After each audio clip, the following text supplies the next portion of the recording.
So this is another video on DVD that came to me by the way of author and historian Larry Alexander. Now, Larry Alexander wrote the book Biggest Brother, and it was the first real biography on Major Dick Winters. I highly recommend this book. It's an amazing book. So when I was writing Hang Tough with my co-author Jared Frederick, I asked Larry Alexander if he had any old interviews or any material that we could use, and I said I'm also kind of trying to compile all that into one place so we have it all in one area or one archive. And Larry was kind enough to lend me this, or let me copy for him, because he had it on VHS, and I also told him about how VHS, disintegrates after time, and I said I'll get copies made for you and one made for my museum for our archives, and he kindly let me do that. So this is one of the first interviews of Dick Winters, and this would have been, I believe, just after the series came out, but it's a really great interview. It's direct and to the point, and this was done in Major Winters' office by Larry Alexander, and he kindly let us use it for our archives, and now he's given us permission to put it onto YouTube, and we're very grateful. And go out and get Larry's books. And not only this, Larry has several other books out. He's an amazing author, and he's a dear friend of mine. So get this book. You will not regret reading this book. I love it.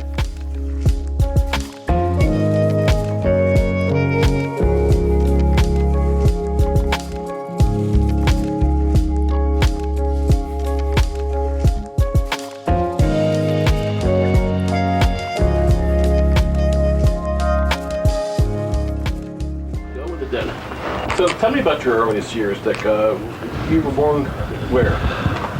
Actually, my parents lived in New Holland. Okay. At the time I was born, and we stayed there for just the first, I think, 3 years, and then we moved to my grandmother in Ephrata, Pennsylvania, on Fulton Street. I think it was 40 East Fulton Street.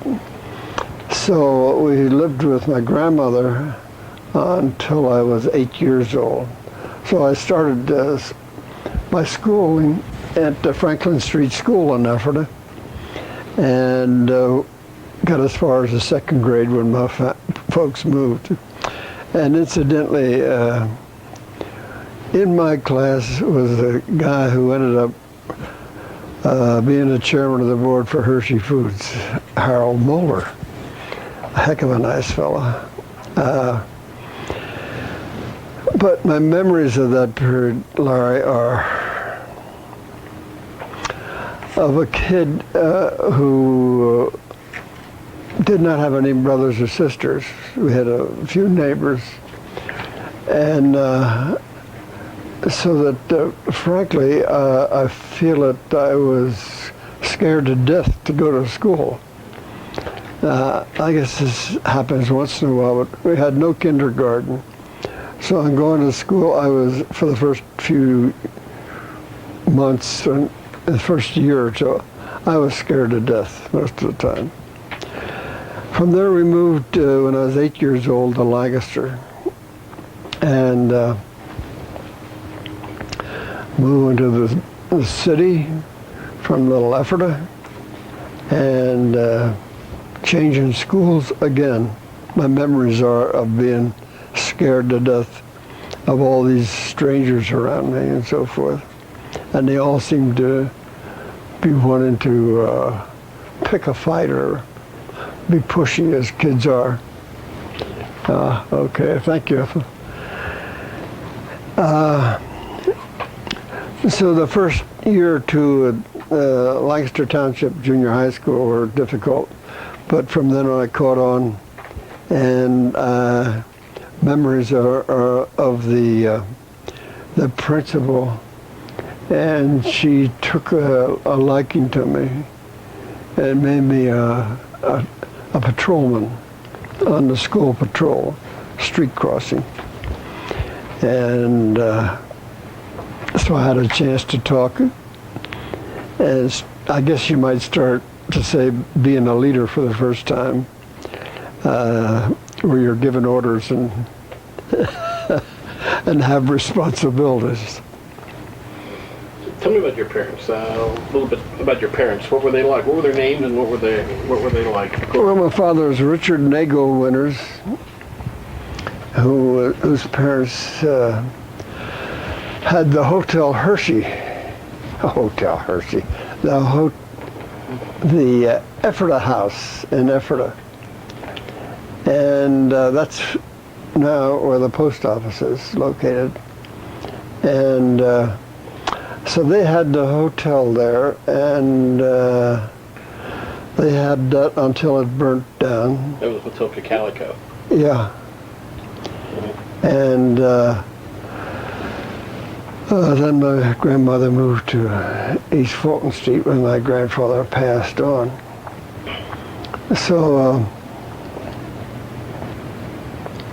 that was basically my parent. My mother then was an Espenshade, and her parents What's her name? were Mennonite, and they were from the New Holland area, and that's where my father met my mother, at New Holland. So my mother never converted to the Mennonite faith, but she was brought up as a Mennonite, and she had the training of a Mennonite, and she passed that message along to me of discipline. And the other thing, as I was thinking about it, is the respect for women. It was drilled in me from day one to respect women. And I've tried to never forget that. So she a lot of your values maybe came from her Mennonite traditions then, you're saying? Yes. If as I look back on it, the values of honesty and the value of hard work and respect for others. There's one other thing going back to my grandparents on my father's side. The story was passed down to me that my grandfather became an alcoholic and passed along at an early age because of drinking. Somehow or other that stuck in my head, I'm never going to let that happen to me. And as a result, I never did. I never took a drink. And it wasn't hard, because as a child, I had been warned that my grandfather had been an alcoholic, and I did not want that to happen to me. So yes, some good came from both sides of the family. What did your parents do? What did your father do for a living? My father worked for what at that time was the Edison Electric Company in Lancaster. And he became a general foreman, so he had, there was 3 general foremans covering the Lancaster County area. So he had part of about a third of the area that Edison Electric Company covered, and of course it was during this time, as I'm growing up in these early years of my life, that they were still constructing lines to the farmers and to the surrounding counties, and as a result, I had an opportunity as I got a little older, as I got to the age of about 16, 17, 18, to get summer work digging pole holes so that they could build these electrical power lines. It's a good way. It's a good way to learn how to handle digging a hole and hitting water and then hitting rock, and that slows you down. I can incidentally, I can remember at that point you got 25 cents a foot for each foot digging a hole, and it was supposed to be a 6-foot hole. So you did your best, but if you hit rock, oh, that slowed you down, and of course you ended up on that point at about 40 cents an hour. That's what you're able to make. So, what impact did your community have on you during your formative years? How did growing up? Well, I guess we touched on that a little bit, didn't we? Okay, you talk about your principal at Lancaster. Yeah. And your parents. Anybody else that was an impact on your growing up? Yes. The hero. At that age, Babe Ruth. And at that age also, as a child, you can't help but think, what would happen to me if I'd lose my parents? And quite frankly, it was about the time Milton Hershey was founding the Hershey schools up here. They were pretty well established, and I knew about that. And Milton Hershey, to me, at that point, became a hero. What he was doing for boys, because it was just a boys' school at that point, what he was doing for boys who had lost their parents, I thought, wow, that's wonderful. And the other hero that I had was my father's boss, a guy by the name of John Marks. And he was a superintendent. And through my father, I could see how he was supervising the general foreman and running his part of the job, and I admired him. I thought he was doing a great job, and I admired the man very much. While we're on the subject, you talked about your mother. I also, one time I can remember very well, asking for permission to go visit John Marks. I just wanted to be in his presence. I wanted to have him talk to me. And I never forgot it, and I appreciated it very much. What did he say to you? The usual thing about young men, behave yourself, do your best every day. The messages haven't changed from that time to today. Same message you talk about. Yeah, that's right. Do your best every day. And study hard in school, listen to your parents, and be a good boy. How about your father? You talk about your mother's influence. What influence did your father have on you? My father, well, he was influential in taking me to see a ball game once in a while. Well, that was sometimes we had to go to Philadelphia, which was quite an experience, or local ball games. And he, on things like smoking and drinking, the impact he made on that point was he said, now look, if you want to drink, this is completely up to you. If you want to smoke, that's all right with me, but I want you to do it in the house, not go outside of the house. So he gave me a drink or two of beer, and I didn't like it. So that was that. And yeah, I could take a puff on his cigar. I didn't like that. So that ended it. There was never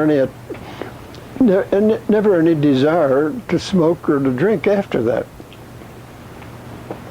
Could you hold on 1 second? I'm going to just slide this lighter a little bit so you can get I want to do one thing too. Am I getting out of focus here? No, it looks great. I just see when you lean forward a little bit, there's a little bit of shadow, and I just want to see if I see. Slide this a little bit. Okay. I can take care of that.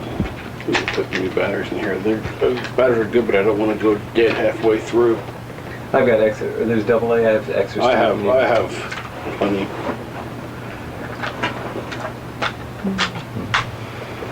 God, you're getting things out of me here. I wasn't prepared to tell you. I had not even thought about them before. Well, you know, I associated that because there was a lot of alcohol around my house when I was growing up, and I saw what it did to my uncle. My uncle was a very nasty drunk, and he'd bring around my grandfather where they'd drink, and it just never appealed to me. I don't want to. I saw you smile when I said that. I just saw myself doing the same thing. Yeah, that was enough. That did it for me. I can have maybe one beer every now and then, or maybe a little bit of wine, but that's it. I can't handle anything else. You don't have any desire, no Same big with cigarettes. desire. I thought, God, they stink. Who'd want to put that in their body? And unfortunately, my daughter feels the same way. So, whenever you're ready. This is great. Yeah, it looks great. Okay. Well, what were some of your favorite subjects when you were in school? Elementary school, high school? Recess, favorite subject, but reading and geography would be my two favorite subjects.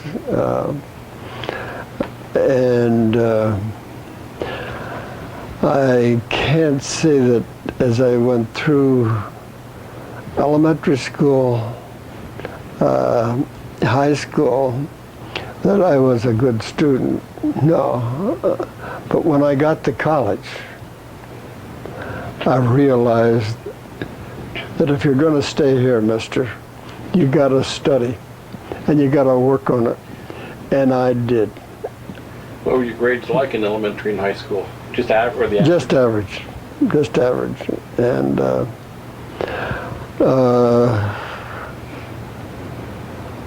I was more interested in athletics at that point.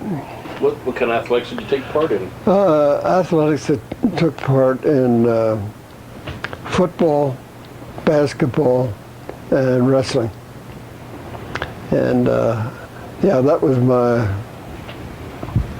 was my sole desire. That's what kept me going. That inspired me. So how'd you end up at F&M then? How'd you end up at F&M? What made you say you wanted to go? F&M, yeah. When it come time to go to college, I remember we came over to Gettysburg to look at Gettysburg. I liked it. It looked good. When I got down to the basic facts of how you're going to do this, we didn't have the money. Okay. Everybody was broke at that point, and we were eating okay, but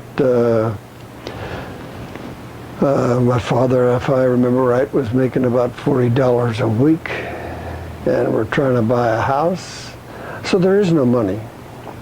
And so with F&M, I could walk to school, and with F&M, if I looked it up here, I think the first year it cost me with tuition like $250, and the last year was around $400. And I was able to work that out by working in mowing grass, working in grocery stores, working for the Edison Electric Company. I was able to clothe myself and pay my tuition. And that probably taught you some values and lessons too. That's right. That's correct. So, actually, in going to school under conditions like that, and I look back on it, and it was not a lot of fun. It was a lot of hard work because I was working very hard on my classes and did fairly well on my grades. My chief claim to fame there is that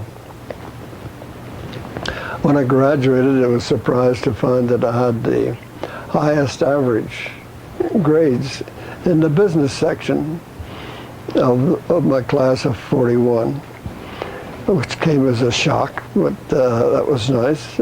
And I'm also happy to share with you that I believe here in October, they're going to give me a an achievement award from Franklin Marshall. Did I share that with you? Do you want to take a moment to take a look at it here? Can you cut that off for a second? Yeah. You'll find out more about it then. Yeah, I don't know anything more than just that right now myself. So, but yeah, as a result of them picking up this for our news articles and getting some attention there, they've announced that I'll get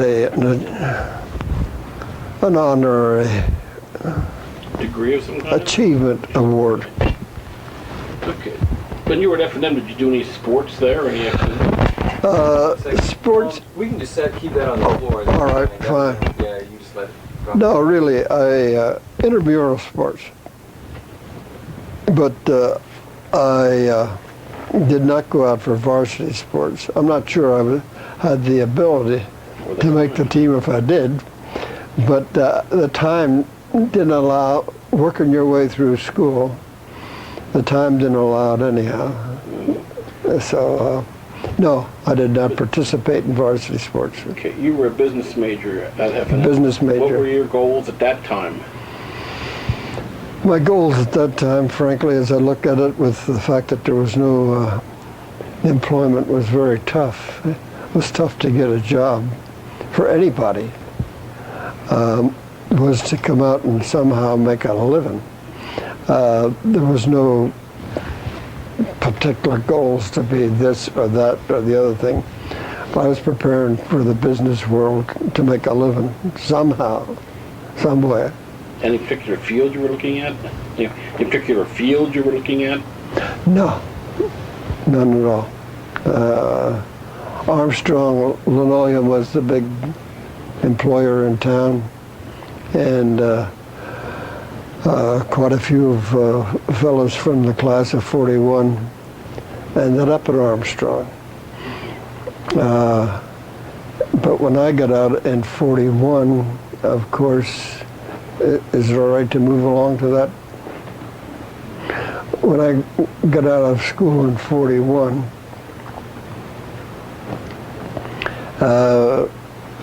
we had the draft, and as a young man, you had to register for the draft, and you were committed to 1 year in service. When your number was called up, when it was called up, and I decided, well, wait a minute. Why should I at this point go out and get a job and then be called up with a draft? That doesn't make much sense. Why don't we get this 1 year with the draft out of the way and then go look for a job? Because things were just starting to pick up. Jobs were still very hard to get. So that's what I did. In all my wisdom, I volunteered for the Army. And that would be to go in as a private, take basic training, and get that out of the way. And I can remember on that, as that day was approaching, I was, that summer, until my opportunity come up to go into service, I was working with the Edison Electric Company, and I had a foreman in the crew I was working on who had been an Army man. And one noon time I was saying there, well, when I get in the Army, I'm not going to do any more, I'm not going to volunteer for anything. I'm not going to do any more than I have to. I'm just going to put my time in. And he jumped on me like you would find it hard to believe. And he said, young man, when you get in the Army, you do your best every day. And you be a good soldier. And he took me back. And so when I got in the Army, I did my best every day. And later on, then as I became an officer and got a little rank, through my father, I sent back to him, thank you.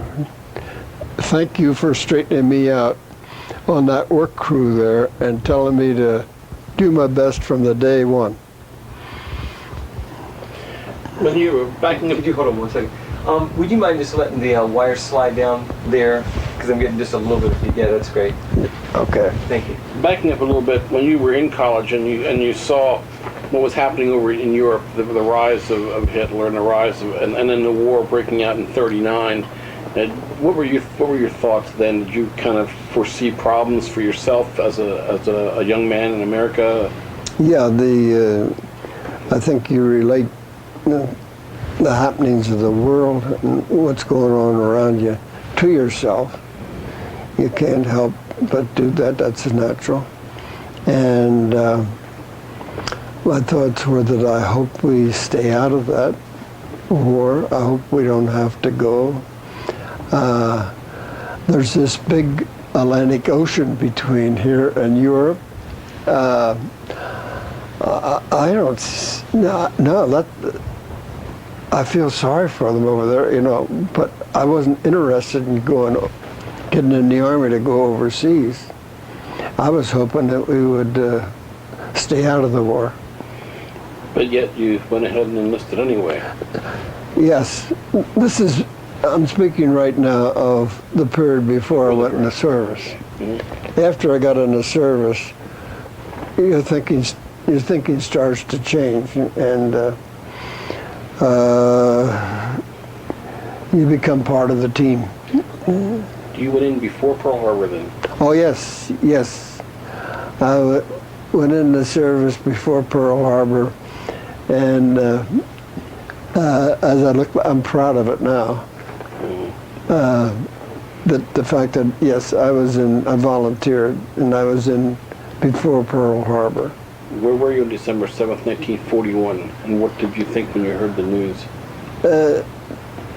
December 7th, 1941, everybody can remember where they were that day. And it so happened that day, as a private, I had a weekend, a few days off of leave for the weekend, and I went to Asheville, North Carolina. And I had met this young lady in Asheville by the name of Dieta Almond. And she suggested we go horseback riding at the Biltmore Estates outside of Asheville. And we were horseback riding as I got the news of Pearl Harbor. So it's very easy to remember. And incidentally, on that subject of Dieta Almond, nice young girl, met and had 3 or 4 dates, and then I kept moving after basic training was to OCS and so forth. But in the years that followed, we had developed this pen pal friendship, and I wrote her letters and she wrote me letters, and she was a good friend, and we corresponded throughout the entire war.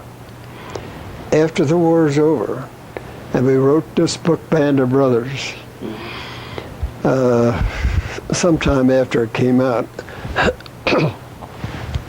her daughter happened to pick this book up, read the book, said to her mother, "Is this the guy you talk about?" "Yes, that's the guy."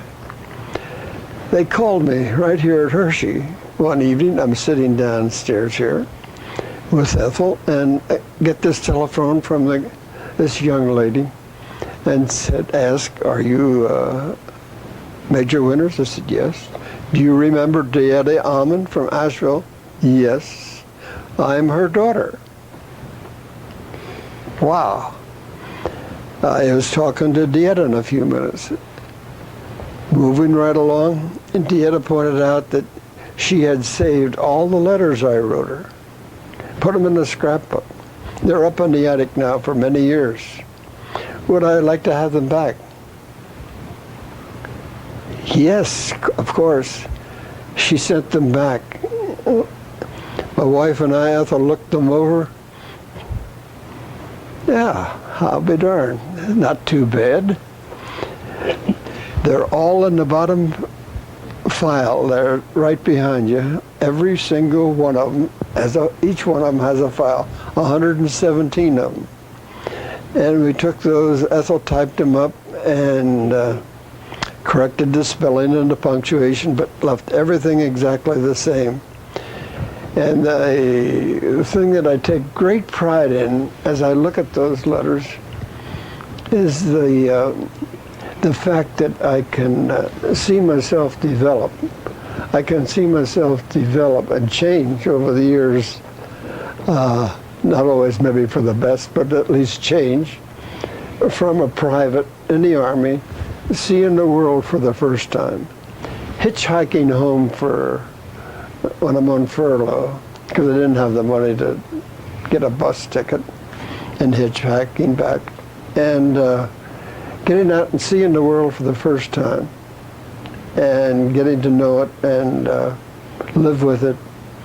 And then as the war moves on, you see yourself develop, mature, and change, so that by the end of the war, you're looking at a pretty tough cookie. That doesn't take a whole lot of lip from anybody. And you've gone from a private to a battalion commander in a few years. And those letters, they're priceless to me, because each and every one of them speaks for itself. She kept not only the letters, but the envelopes that I mailed them in. There you are. I can't deny it. That's what I said. Amazing. So how did Private Winters get into OCS then? How did that come about? Well, OCS, OCS, the reason I got into OCS, I volunteered for OCS, was the fact that I was looking at these lieutenants that were my platoon leaders and so forth, give me the training. And as I looked at them, I thought, I am a much better man than they are. They were walking around there real cocky and with a lot of confidence, but they didn't know nothing. I knew more about it from being there for a couple of weeks than they did. So I went down and I volunteered for OCS when the opportunity came up. So of the men who were volunteered for the parachutes, 500 for the 506, yes, less than half made it in the final cut. Okay, you know, 5,300 volunteered, 1,800 made it through basic training. Yeah, right. To whom or what do you attribute your success at Tacoma? You have to give the credit for that to Colonel Sink. He was the commander for the 506. He had this unit off by itself, which was a new idea in the Army, to let a regimental commander take his unit off to a camp all by itself and give it basic training. Because you're taking men right out of civilian life and giving them basic training.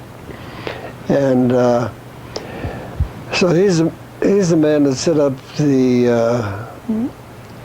rules of how you must measure up if you're going to stay in this outfit. And if you weren't willing to be in a physical condition and being able to do the things that were asked of you, no, goodbye. If you couldn't make the run up Currahee, if you couldn't take the hikes, if you had trouble with discipline, we didn't need you. Goodbye.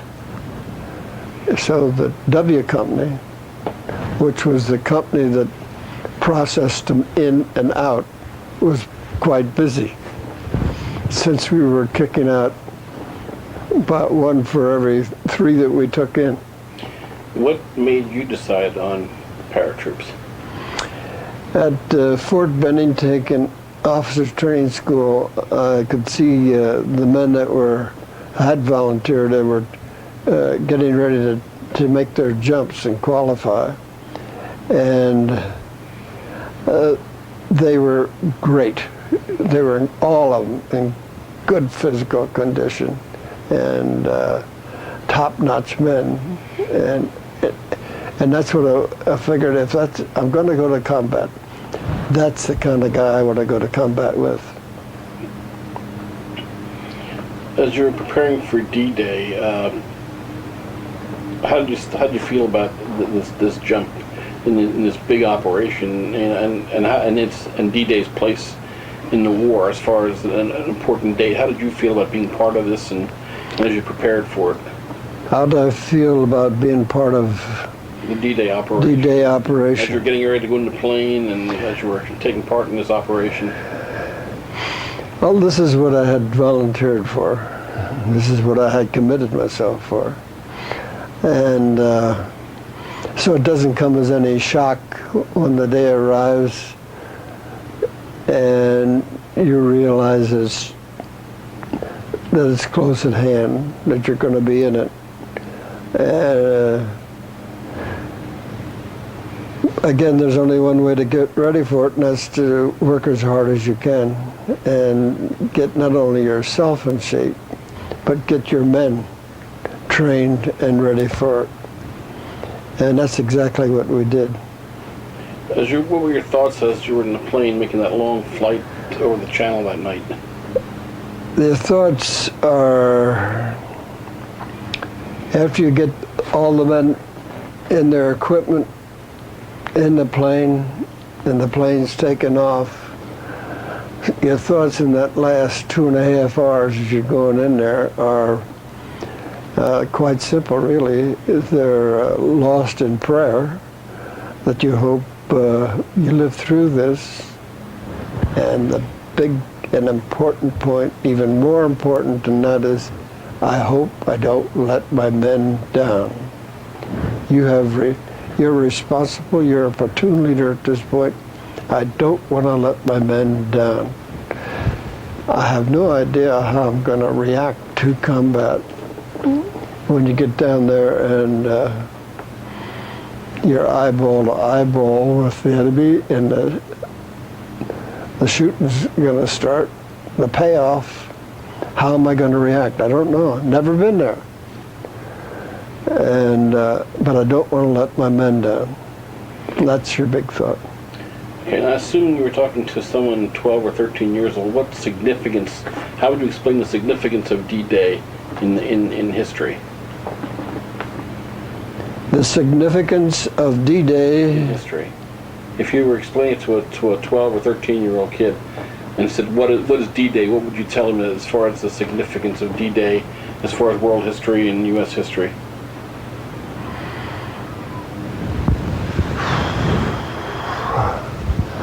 Let's work on that one before we try to answer that one. The significance of D-Day for a 12-year-old, we'll say. If you'd say, why is it important, or why should I learn about D-Day? I've heard some historians say it was basically the turning point of the 20th century. You know, just the kind of a watershed event in world history. Yeah, it was. Was it the turning around? You think it was the turnaround? It was a turnaround. Yeah. This was D-Day itself. If it had been a failure, who knows? We had to win it. Do you want to look at that part of it? He's the guy, but yeah, I something like that. Yeah, I assume, yeah. great. Is that all right? Yeah, that'd be great. You knew you had to win going in there. I had to win. Mm-hmm. You had to win. That put pressure on you. I mean, knowing you had to perform, you had to be successful. Yeah, I did. Okay. All right.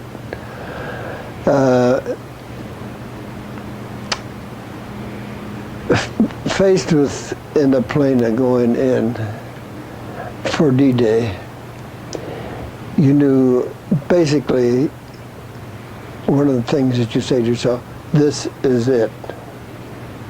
And when you said this is it, either I'm going to win or I'm going to be killed. You didn't know.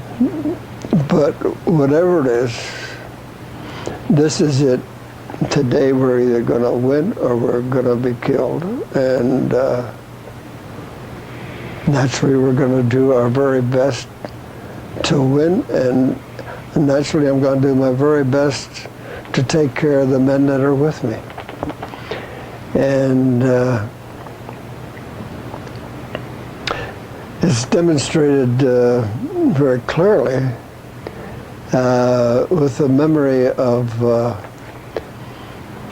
my friend Popeye Wynn, when he was crawling across the field before we made the initial charge to throw hand grenades in the first trench to take the first position. He got his butt a little high in the grass, and he got a shot through both butts. Ouch. And when he went down, caught up to him, his words were, "I'm sorry, Lieutenant. I'm sorry, Lieutenant." He kept saying that. "I'm sorry. I goofed. I goofed." A man hit in Normandy on D-Day behind the German lines. You don't know if you're going to live through the day. But he doesn't holler for help. He apologizes to you, and the rest of the men as well, that he's sorry. And I think that his feelings and his actions as a private speak for all of us. We were there to do our best, and that's what made it work. Everybody working together. Let's talk about Brecourt a little bit. Here you had, what, about 12 men with you? That's correct, 12 men. You're outnumbered probably 4 to 1. Oh, at least 4 to 1. At least 4 to 1. Yeah. How did you feel about that? I mean, usually the attacking force is supposed to outnumber the defenders. Here you're the attacking force, and you've got a 4 to 1 disadvantage. What went through your mind as you plotted, as you figured out how to do this and how to tell us about that day? Well, of course, looking at the odds on there, we say 4 to 1. The 4 to 1 is they're in the trenches right in front of you. Right in back of them, of course, is the rest of the men in that battery, and that went up to 137 men. But of course, they're back at the buildings at Brecourt, the ammunition carriers, the personnel.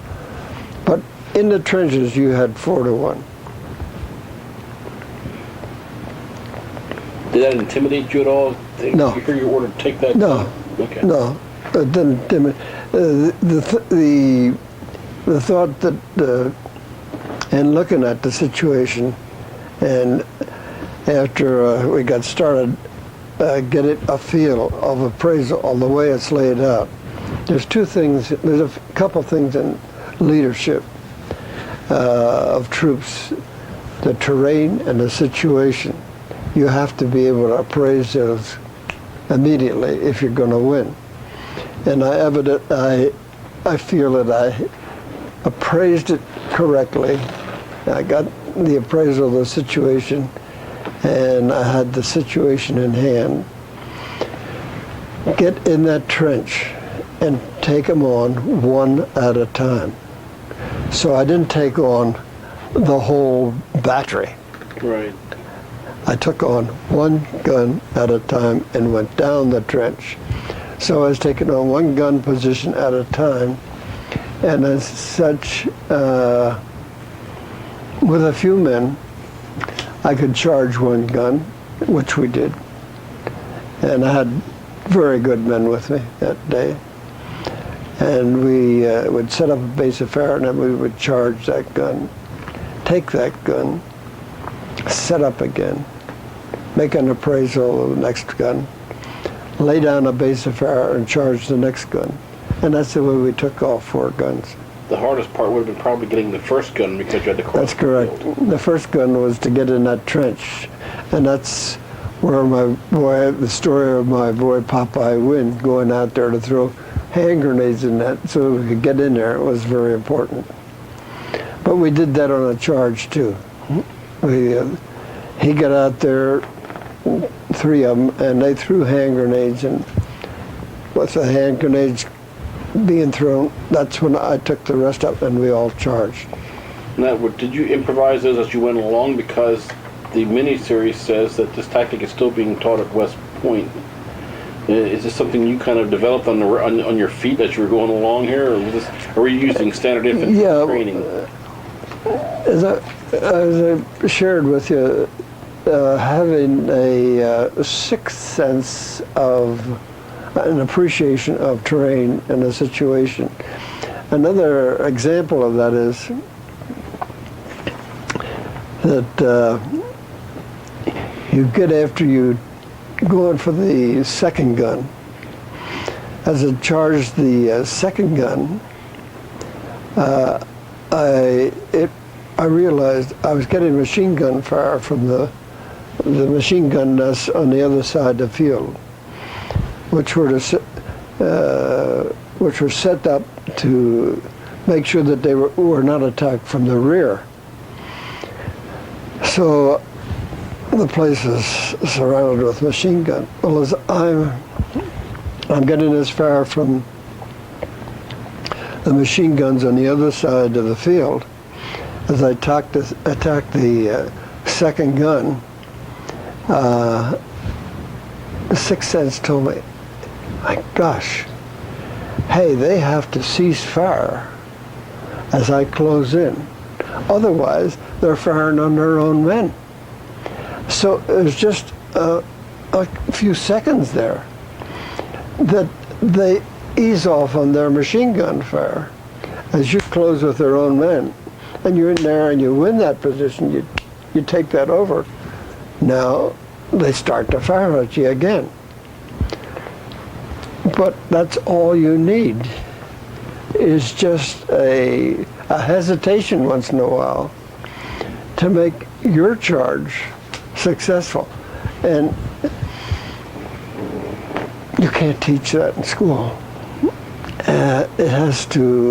You have to have a sixth sense, you have to have enough common sense, if you want to put it that way, to be able to sense that what's going on, that as you close with him, he has to stop or he's going to be shooting at his own men. And that's when you're close. A great deal of confidence in yourself and your men and your and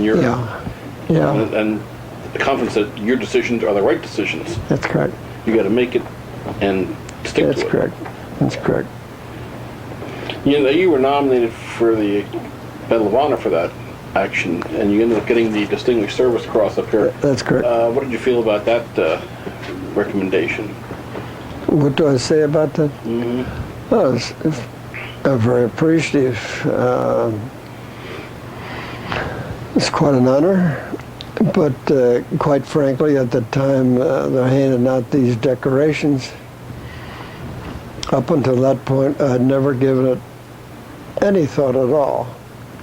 So that the difference between the different decorations had not been one of those things that you had studied about, the difference between a Bronze Star, a Silver Star, a Distinguished Service Cross, or a Congressional Medal of Honor. One of the many things that we didn't know anything about. We only learned about that later. And frankly, as we went along, give General Taylor, I think, most of the credit here. There was very few decorations handed out in our outfit, very, very few. And that's bad in some aspects. On second thoughts, as men look back on it, they They feel bitter about it, but at the time it might have been right because everybody was being treated the same. The only medal you got was a Purple Heart when you were hit. And there was no denying that. If a man's hit, he's earned a Purple Heart. But as far as getting a medal, no,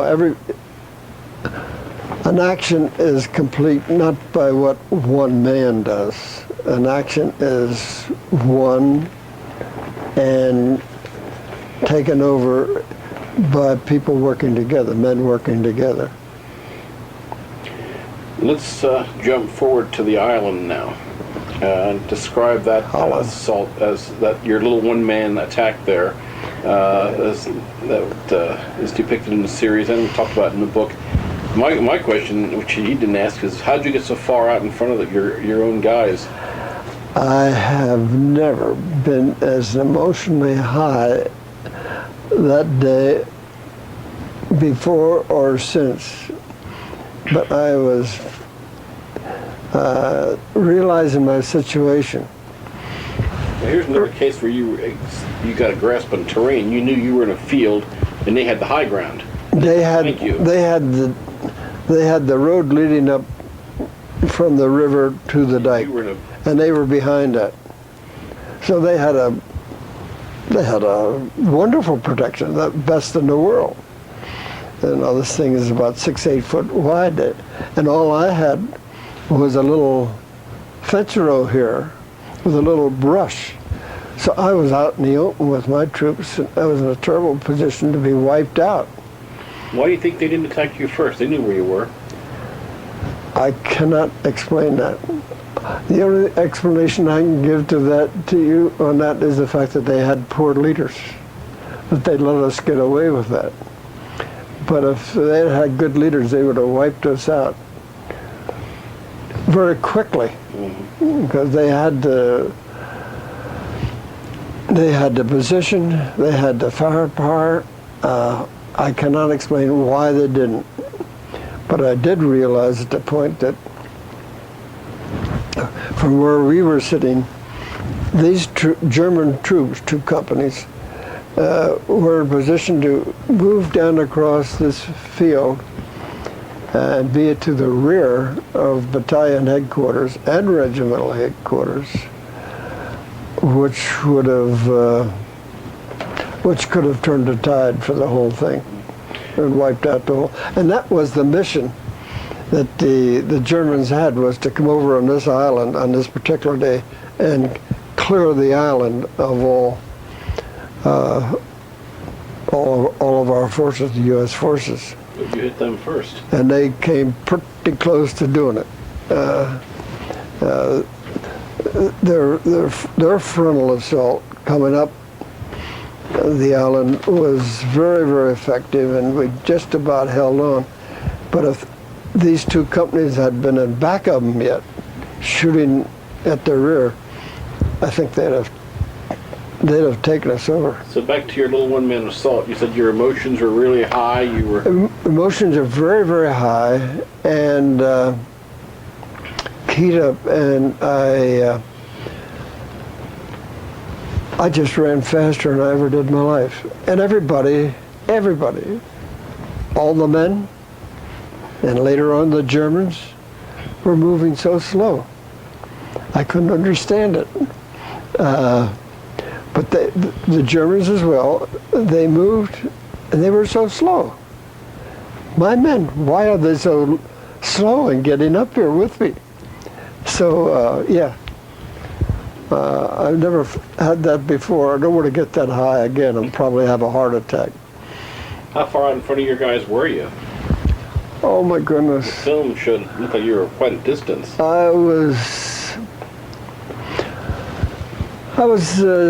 when they started off, I was well over halfway over there already. I had to be 150 yards ahead of them, because I was over there, and I jumped up in there and I fired 3 clips, and that's 24 rounds of ammunition before they got close to me. So you see, I had them and jumping up and having the fortune to hit right on the sentry. And the sentry was just across the road, not like in the picture where they have him out in the middle of a field. He was directly in front of me, just 2-3 yards away. He had his head down.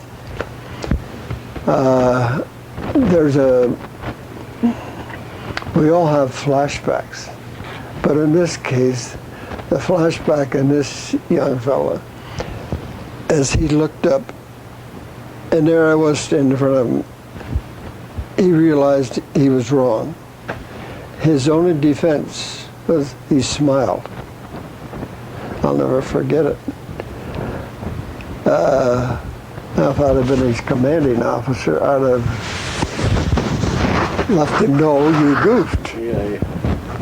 But this is real.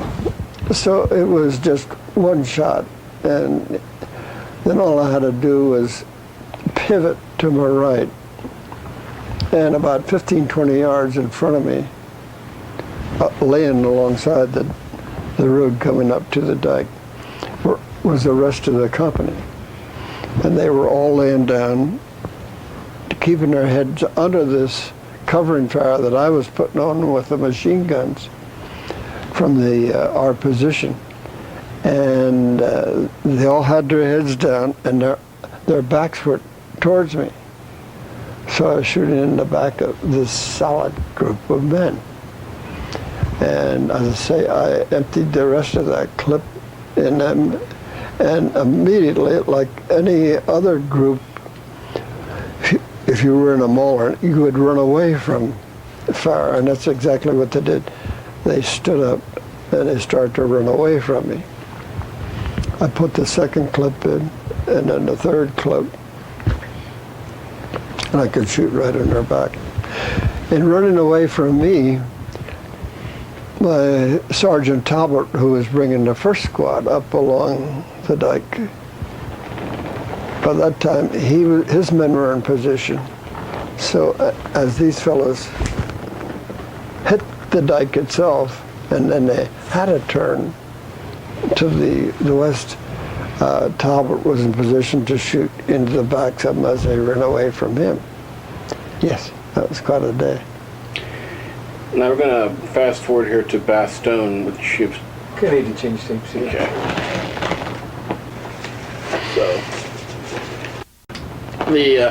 probably the low point of morale for the men, probably they're freezing, they're being shelled, Bastogne. How do you keep up the morale of men under those conditions? What kind of skills do you need as a leader, as a battalion exec? The only thing you can do for your men is to let them see you and talk to them. And this is the important thing, whether you're in a battle or in a situation like just holding a line and living through conditions like this. The greatest thing you can do for them is to talk to them, walk the lines. They're seeing you there, and you're talking to them, and there's little things like we showed you. Sink had this order that officers will shave every morning for the men. You break ice and you shave with ice water. That's your orders, and you live with them. A little later on, a few days, and you might strip to the waist and give yourself a good cold bath. Well, you know, you're laughing about this, and everybody can see what's going on. You're nuts when you're taking a bath out there in the cold weather like that. But you do things like that to let them know that, hey, this isn't the end of the world. And the big thing is to talk to them when it comes time to if you got a can of beans come up or something like that, as an officer, you do not go first. You let everybody go first. And then if there's anything left, then you get a cup of beans. But they go first. The men go first. And you're taking care of them. That reminds me of a phrase in the film, I don't recall it in the book, but in the film, where your character says to Buck Compton, and Buck was gambling with the men, and you said, well, Winters said, never put yourself in a position to take anything from these men. Yeah, you give. And you're consistent. You're consistent in being honest, you're consistent in being fair, but you're consistent. And you're consistent in making sure that the men go first. And when you do that, you're going to gain their respect. And when it comes time, so I like to put it, when it comes time to say on a charge, follow me, they'll follow you. They'll listen to you. And they don't stand there and debate in their head whether this is a good order or whether they want to do it or no. They'll follow you. But set an example and do your best. That's as much as you can do. Doing your best now, there's you're out moving around. You're not spending your time in a foxhole trying to keep warm. You're out there walking the line, and they see you. So you're with them. Tell us about your feelings when you guys walked into the concentration camp in 45. That's a tough memory, but my feelings are very easy to share with you because in seeing your first concentration camp and walking up to the fence and looking these men in the eye and have them automatically drop their eyes that they cannot even look you in the eye, just a quick look, you realize that you have never seen anything like this. You've never seen men treated worse than dogs or animals or so forth. And I can remember very distinctly saying, now I know why I'm here. Yes, there was this made any sacrifice that I'm giving of myself or the rest of us are giving, this is worth it. This is worse than death. This is worse than being shot at. I'm sure it was worse than what the film showed, too. Oh, much worse. Yes.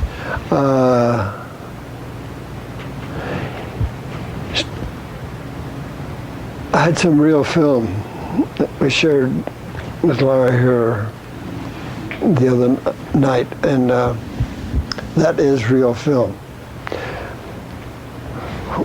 We'll see if we can't share that with you as well. There was a documentary put together, Men of Valor, and continue. Go ahead. Had this documentary, Men of Valor, and had an opportunity to be interviewed in that documentary, and they gave me the part to talk about the concentration camps. And in doing that, you get to see real pictures. I don't know where they got these. I never saw them before. And frankly, I asked the people at Home Box Office and the producers of the film for Tom Hanks, have you ever seen these pictures? No. Well, they're real. And they did a good job of making a film, but you cannot get... I'll share it with you. Okay, Okay. Short time later, in the early May, you were at Berchtesgaden. You heard about the war being over. How did you feel about? What were your reactions and your feelings when you heard that news? And what did you feel about when hearing the news while you were in Hitler's house? When you heard news like that,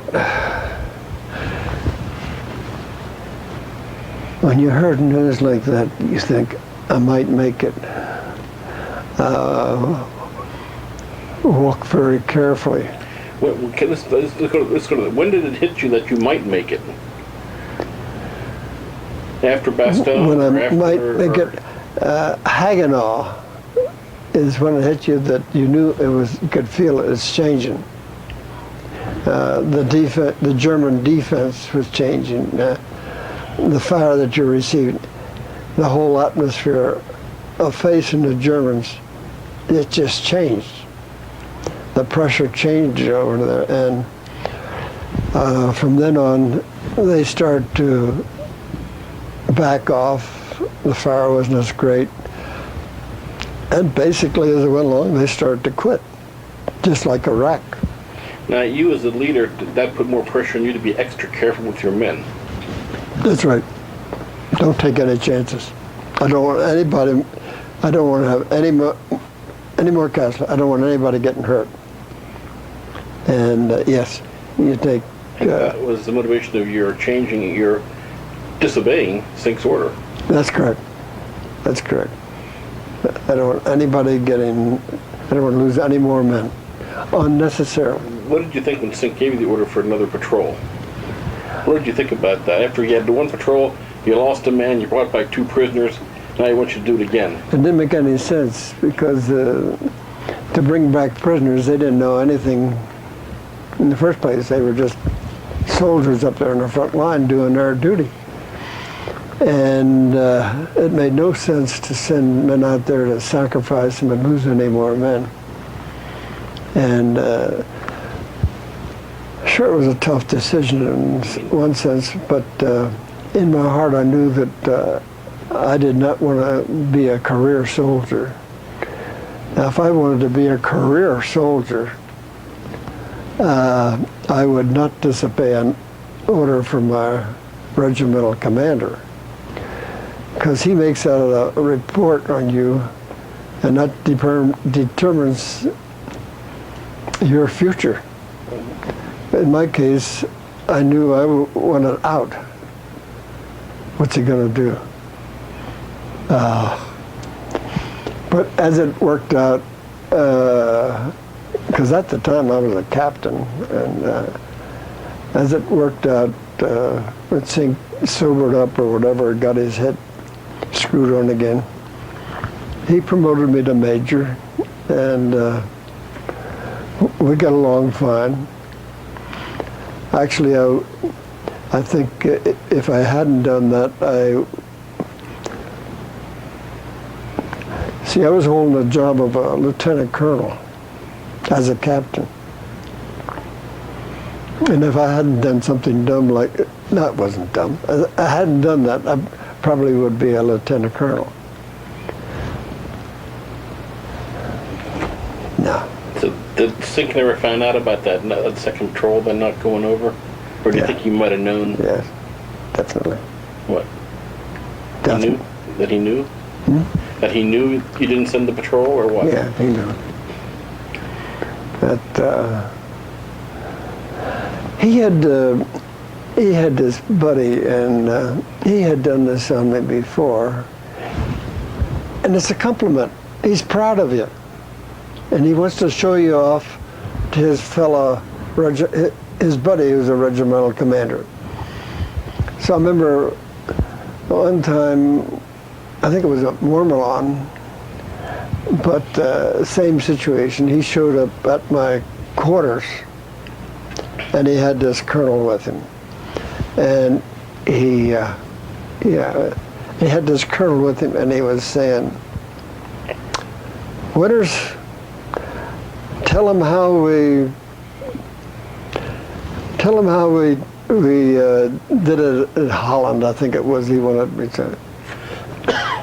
No, the example, tell him how you did it on D-Day. Yes, sir. You're putting on an act for him, so because he's bragging to his buddy, and you say, well, sir, we lay down a base of fire, and then we charge. And we lay down another base of fire, and then we charge. That's all he wanted. See, that's how we do it. And then he'd move on. But this was just another case. He had this colonel with him again, and he was just proud of you for what you had done the night before. And he wanted the colonel to see how things were done. Okay. Now I got us a little off the subject. When you heard about the news of the war, and when you got the message, what emotions went through you at that time when you heard the German army surrendered? That the Germans had surrendered. Be very careful, because you see, you're surrounded by, goodness knows, 10, 15, 20 times more Germans than you are, troops that you have, and they all have weapons. Be very careful. I don't want any of my men doing any unnecessary shooting, and I just hope that I don't run into some hotheads up there in the hills that haven't heard that the war's over. Yeah, we know the war's over. Do they know the war's over? I don't know if they know the war's over. Yeah, my father-in-law, his truck convoy got fired on after the surrender. Got fired on. Yeah. This is the thing that you live in fear of. So that the people back home, Times Square and so forth, they can have a big party and the war is over and so forth, but no, it isn't over for you. The men in E Company really admire the job you did. I mean, they revere the job you did as the commander. Is it your life lessons that taught you these qualities, or that you developed these leadership skills? Yes, we've been touching on that as we go along here. And so I'm basically repeating myself when I say, you try to be fair.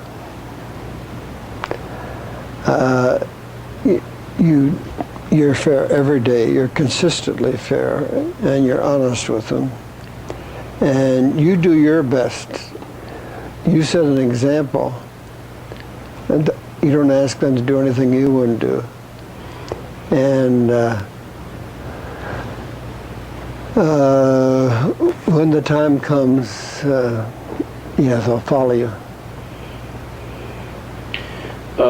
At the premiere of Band of Brothers in Normandy, Stephen Ambrose told a reporter that all the kids in America need to understand what the men of the Second World War went through. I guess the question is, why do you think they need to understand that? What message is there for kids to learn about the sacrifice and learn about what you guys went through?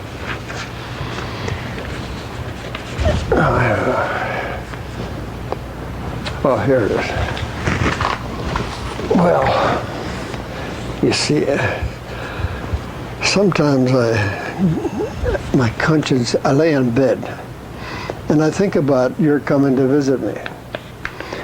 So what I was doing was just finishing up, putting 2 or 3 thoughts together as you come in the door, and that's why I said, Ethel, come here. So I asked Ethel to type up a couple thoughts here to share with you. Let's see, and I told her to edit it. Let's see what she has to say. Understanding ourselves. Each day, each of us should take a few minutes of quiet time to find a feeling of peace within ourselves. With most of us, this would be found in prayer or meditation. Put it another way. As you watch veterans recall their memories, Often they must fight their emotions to share with you. And it's their fight for peace. Put it another way. The veterans you see fighting his emotions to share his stories of combat fought for those memories and now must fight again to share those memories with you. Three ways of saying the same thing in a sense, but you can put an answer on that in many ways, but that's basically what's in my head this morning as I lay in bed thinking about this interview. Does that touch on what you were driving at? I believe so. This question, yeah. What? Okay. The other thing is the book quotes the Shakespeare's Band of Brothers. Yes. What can we learn about cooperation and teamwork and sacrifice? You know, how does that play in with the with Easy Company? The teamwork and cooperation. You don't do anything yourself.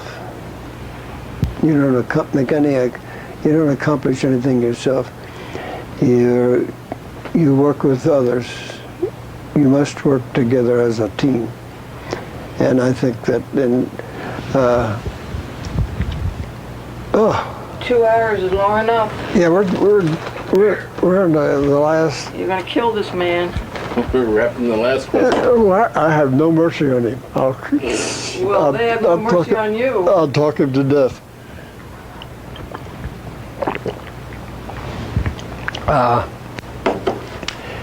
Yeah, you give me the question again here. Just how do you tie together the Shakespeare quote of Band of Brothers with the cooperation, teamwork of the men of Easy Company? Well, as I was starting, as Ethel interrupted me, you don't do anything yourself. I don't care what it is in life. It takes you need cooperation, and you must work with either your family, your friends, your associates.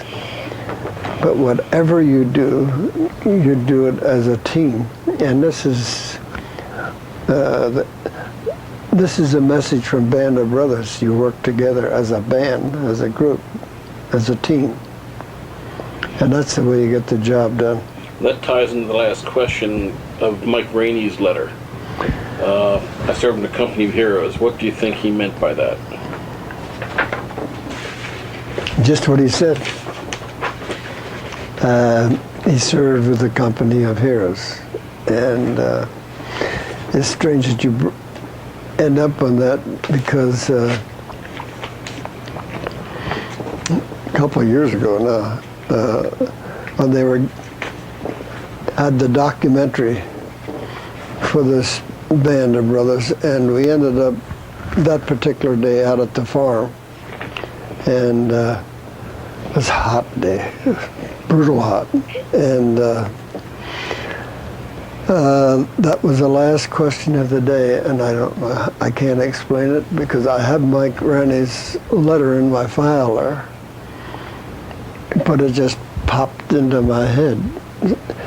So I was able to quote his letter, and his letter hits the nail on the head. Yes.